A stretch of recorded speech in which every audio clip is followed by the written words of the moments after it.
Bonjour à tous, c'est Raphaël et aujourd'hui je vais vous livrer ma book review du bouquin The Way of the Wolf qui, au cas où vous ne l'auriez pas deviné, est écrit par Jordan Belfort qui est le vrai loup de Wall Street. Donc voilà, je vais vous livrer un petit peu mon retour d'expérience, faire une revue critique de ce bouquin et peut-être que si vous hésitez vous-même à l'acheter ou tout simplement vous êtes curieux après avoir vu le film avec DiCaprio, peut-être que ça vous intéressera. Alors d'abord, je vais rappeler un petit peu qui est Jordan Belfort. Donc Jordan Belfort, ça a été un trader à succès dans les années 80-90. Et à l'époque, il a notamment créé à 26 ans une société qui s'appelle Stratton Oakman, dans laquelle il vendait des actions, des penny stocks, donc des actions avec de faibles valeurs, et qui étaient, donc, contrairement aux autres actions qui étaient tradées dans le Nasdaq, c'est des actions qui étaient hors tout ce qui est coté. Et donc l'idée c'est qu'il a été hyper successful, il a créé une société qui a beaucoup marché pour lui et pour toutes les personnes qu'il a embauchées. Il se vantait pendant longtemps d'avoir créé, que les 1000 premiers embauchés étaient tous devenus millionnaires. Et donc si vous avez vu le film, vous savez que notamment ce qui s'est passé c'est qu'il a eu un mode de vie extrêmement extravagant, notamment drogue, filles et soirées un peu en plus finir et compagnie. Et notamment, en fait, ça s'est plutôt mal fini, puisque sur la fin, il a été accusé, alors je ne connais plus exactement les chefs d'accusation, mais en gros, il y avait de la fraude dans ce qu'il faisait.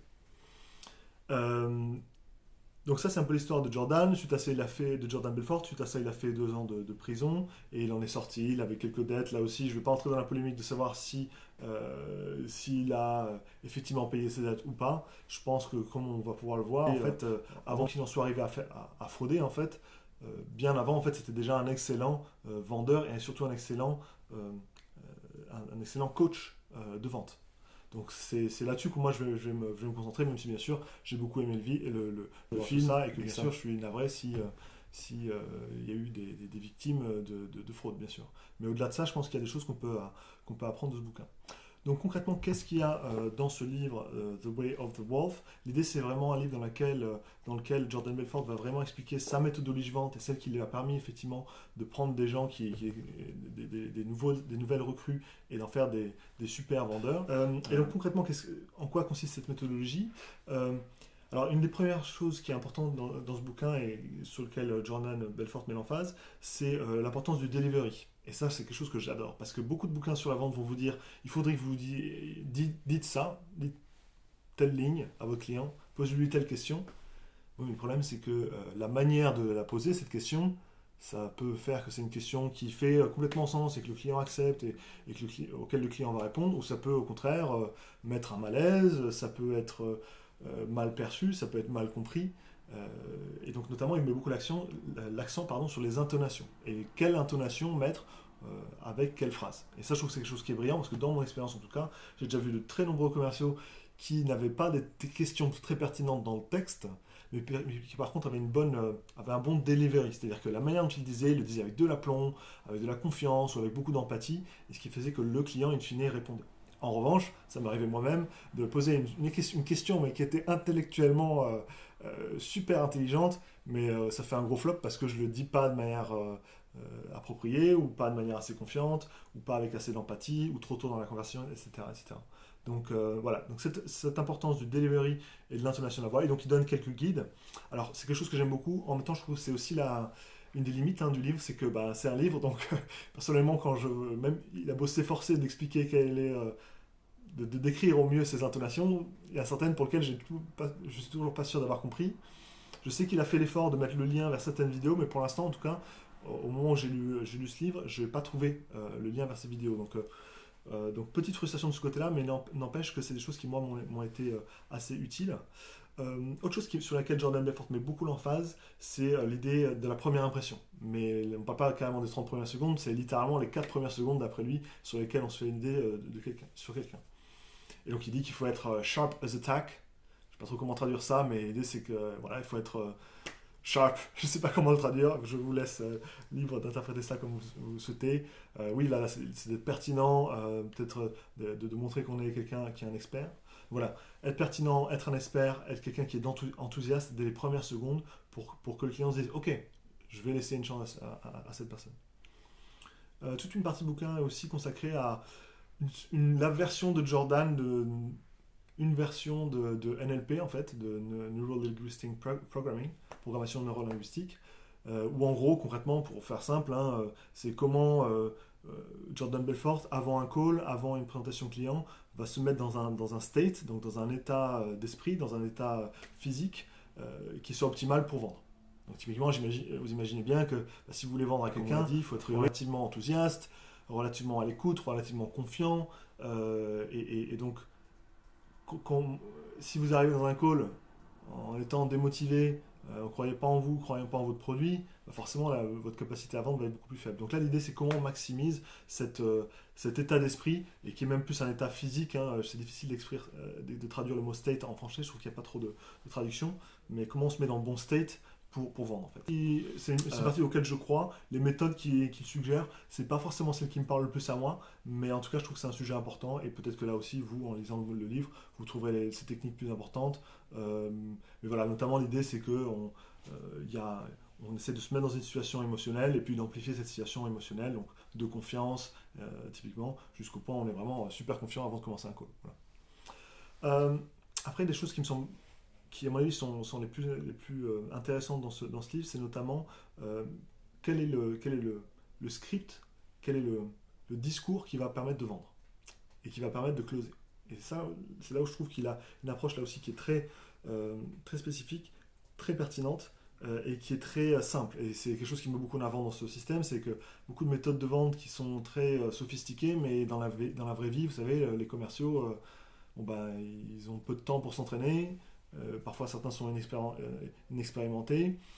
Dans la vraie vie des affaires, finalement, il n'y a pas trop de place là aussi, c'est mon retour d'expérience, il n'y a pas beaucoup de place pour des formations de vente extrêmement sophistiquées, pour la plupart des gens en tout cas. Donc là, l'avantage, c'est que c'est une formation qui est très simple. Et donc concrètement, parmi les choses que je peux vous partager, c'est que voilà, il va encourager, par exemple, à mettre l'accent sur 3 choses. Premièrement, vendre le produit, bien sûr, donc il est adapté au client, etc. Deuxièmement, se vendre soi-même, donc pourquoi le client devrait faire affaire avec vous. Et troisièmement, pourquoi il devrait faire affaire avec telle entreprise.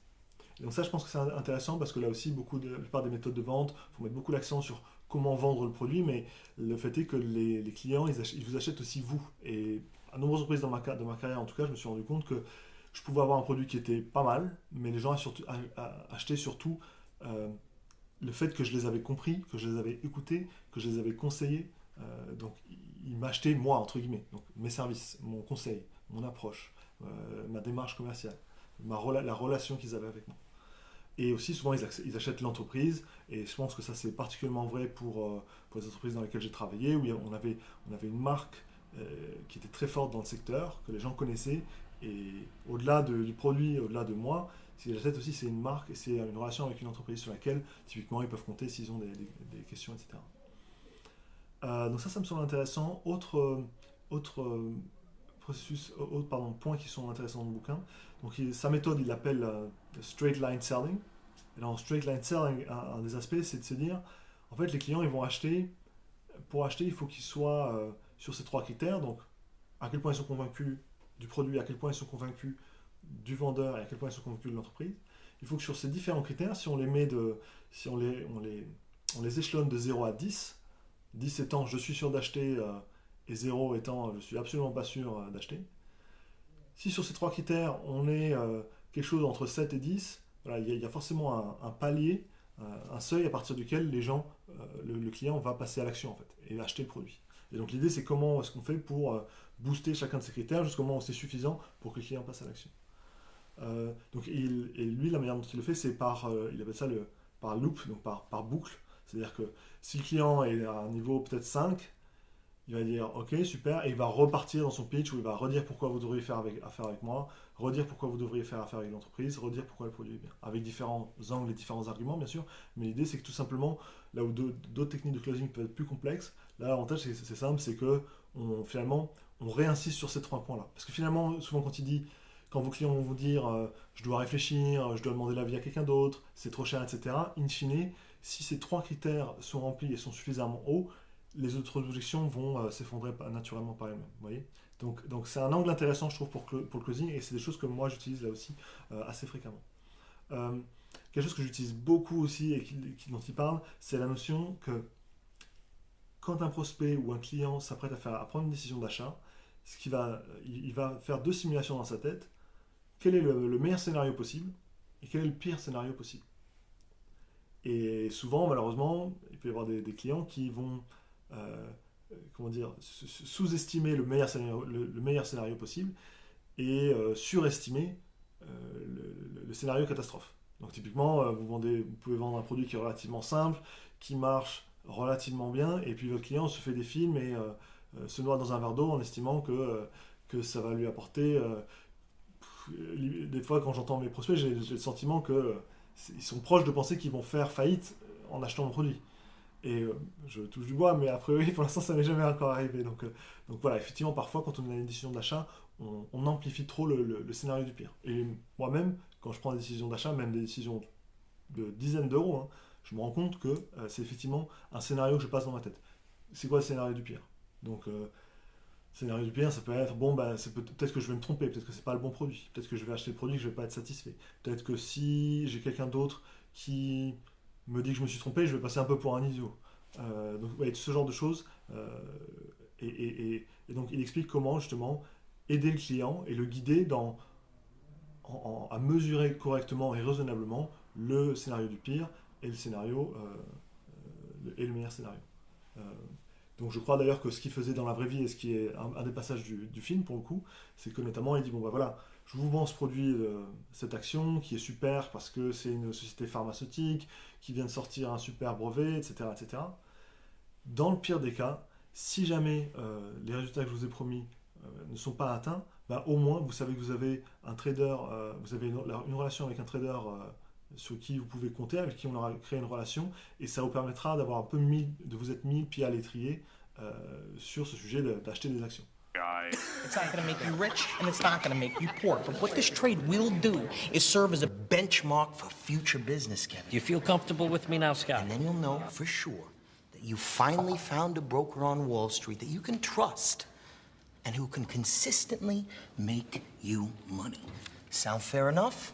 Donc c'est quelque chose qu'il utilisait réellement, ça c'est un exemple, c'est quelque chose que j'utilise tous les jours. Et ce qui est intéressant, c'est que, et je pense que c'est ça que ça devrait être la vente, c'est quand vous pouvez l'appliquer à vos clients, mais quand vous pouvez aussi l'appliquer à vous quand vous achetez.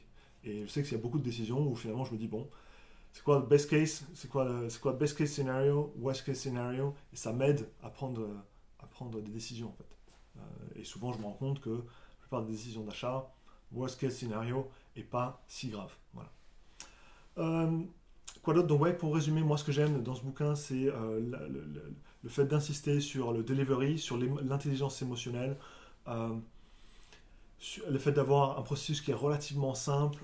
Lui-même, je pense qu'il en est un bon exemple. La manière dont le livre est écrit est très vendeur, c'est-à-dire qu'il pose beaucoup de questions, les bonnes questions dans le bon ordre pour arriver à convaincre son audience. Donc je pense